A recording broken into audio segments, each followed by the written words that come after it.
सिरसा के डेरा सच्चा सौदा के प्रमुख गुरमीत राम रहीम को उम्र कैद की सजा सुनाई गई है। उनके मैनेजर थे रंजीत सिंह, जिनकी 2002 में हत्या कर दी गई थी। ऐसा बताया गया कि रंजीत सिंह को गुरमीत राम रहीम की करतूतों के बारे में पता चल गया है।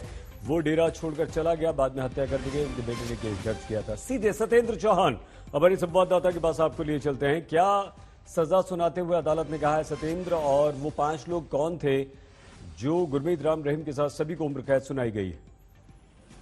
देखिए सईद, तकरीबन 2 दशक के बाद इस पूरे मामले में जो है रंजीत सिंह के परिवार को इंसाफ मिला है। और अगर इससे पहला जो सबसे पहला केस था साध्वी यौन शोषण मामला, ये भी मामला कहीं ना कहीं उसी से जुड़ा हुआ था, क्योंकि रंजीत सिंह डेरे का मैनेजर था और उसने अपना डेरा छोड़ दिया था और डेरे की जो 10 सदस्यीय कमेटी होती थी उसका रंजीत सिंह एक सदस्य था। और रंजीत सिंह के ऊपर राम रहीम को शक ये हुआ कि तत्कालीन प्रधानमंत्री और चीफ जस्टिस को एक गुमनाम चिट्ठी लिखी गई थी और उस चिट्ठी में लिखा गया था कि राम रहीम ने साध्वियों के साथ यौन शोषण किया है। रंजीत सिंह की बहन भी एक साध्वी थी और राम रहीम को ये शक हुआ कि रंजीत सिंह ने ही ये चिट्ठी अपनी बहन से लिखवाई है। और इसी शक के आधार पर राम रहीम के कहने पर 5 लोग, जो इसमें 302, 120 भी, जो ये 2 बड़ी धाराएं लगाई गई हैं, इन्हीं के आधार पर सजा सुनाई गई है। 5 लोगों को जो है उम्र कैद की सजा सुनाई गई है, जिसमें कृष्ण कुमार हैं, जसबीर हैं, गुरमीत राम रहीम हैं, 2 अन्य हैं। 2 लोगों की इसमें मौत हो चुकी है और जो है 50,000 रुपए जुर्माना सुनाया गया है। तो कुल मिलाकर राम रहीम के ऊपर ये तीसरा मामला हो गया है कि 3 मामलों में, ये rare of the rarest case है कि एक ही शख्स को 3 मामलों में उम्र कैद सुनाई जा चुकी है। अच्छा सत्येंद्र, जो साध्वी वाले मामले की आप बात कर रहे हैं, उसमें भी 20 साल की सजा है और एक और केस में उम्र कैद है। तो राम रहीम का क्या अब जेल से निकलना एकदम असंभव है किसी भी केस में, कह सकते हैं हम? बिल्कुल सईद, आपने सही कहा। मैं कह रहा था कि ये केस कहीं ना कहीं रेयर ऑफ दी रेयरेस्ट बन गया है कि एक शख्स को लगातार 3 मामलों में उम्र कैद की सजा सुनाई जा चुकी है। और इसके अलावा अभी एक मामला और है जो कि पंजाब एवं हरियाणा हाईकोर्ट में चल रहा है, जिसके अंदर 400 लोगों को नपुंसक बनाने का मामला है और उस पर भी फैसला आ सकता है। तो कुल मिलाकर जिस तरीके से राम रहीम पर कानून की कार्रवाई हो रही है और जिस तरीके से लगातार उनको सजाएं सुनाई जा रही है, लग ऐसा रहा है कि पूरी जीवन अब राम रहीम का जेल की सलाखों के पीछे ही कटेगा और उसके बाहर आने के चांसेस कहीं ना कहीं ना के बराबर हो गए हैं। तो सत्येंद्र, इसका मतलब यह हुआ कि एक मामले में 20 साल की सजा और 2 में उम्र कैद, ये साथ साथ चलती रहेंगी। और एक केस और आप बता रहे हैं, मतलब यह हुआ कि अब राम रहीम की तरफ से जो भी प्रयास कर लिए जाएं, किसी भी अदालत में वो चला जाए, वो बच नहीं सकता।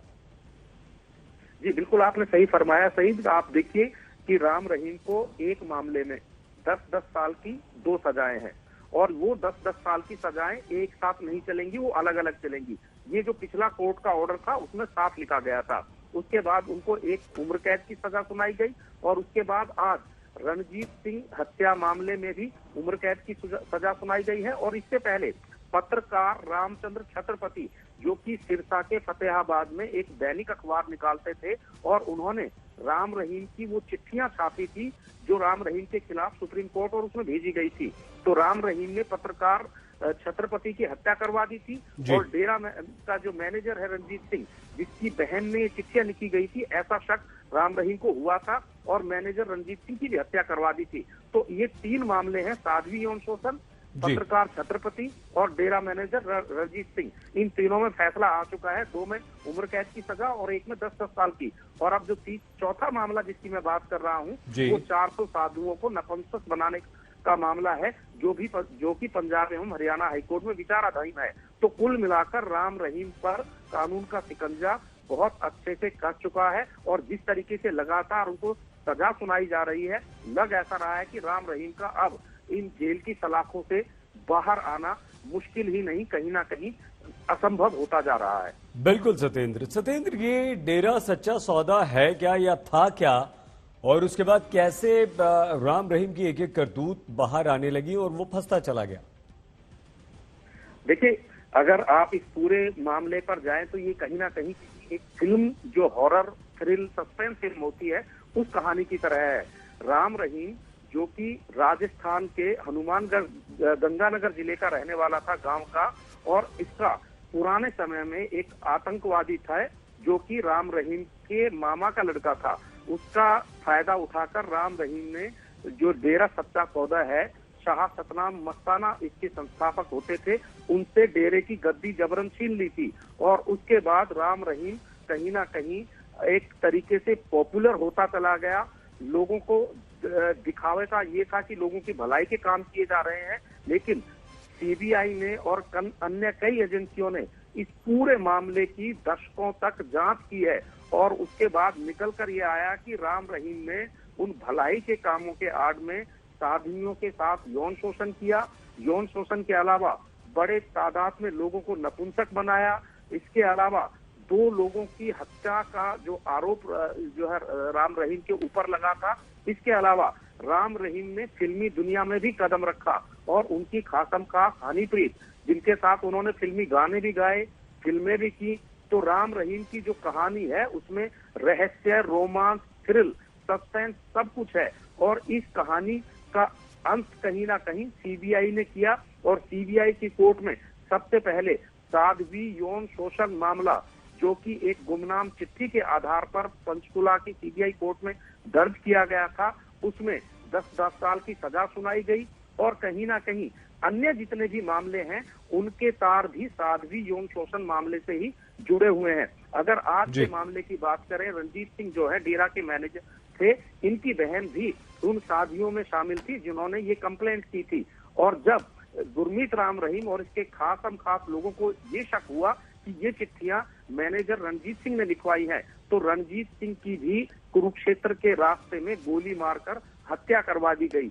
और जिन चिट्ठियों को एक दैनिक सच करके साप्ताहिक अखबार आता था, उस अखबार में छापा गया था, उस पत्रकार की भी हत्या गुरमीत राम रहीम और इनके गुर्गों ने कर दी थी। तो ये 3 मामले अभी तक हैं जिसमें अदालत का इंसाफ आया है। और इस इंसाफ में अभी आपने परिवार के लोगों की भी बात सुनी, जो कि अपने दादा के लिए, यानी कि तीसरी जनरेशन आ गई है, वो अभी तक न्याय की लड़ाई लड़ रहे थे। तो कुल मिलाकर ये जो एक फिल्मी कहानी जो बनी हुई थी उसका अंत कहीं ना कहीं अदालत के कमरे में हो रहा है और गुरमीत राम रहीम को उसके कर्मों की सजा अदालत दे रही है। 3 मामलों में अब ये कह सकते हैं उम्र कैद की सजा उनको सुनाई जा चुकी है और अब चौथा मामला जो कि अदालत में विचाराधीन है उस पर भी फैसला बहुत जल्द आने वाला है।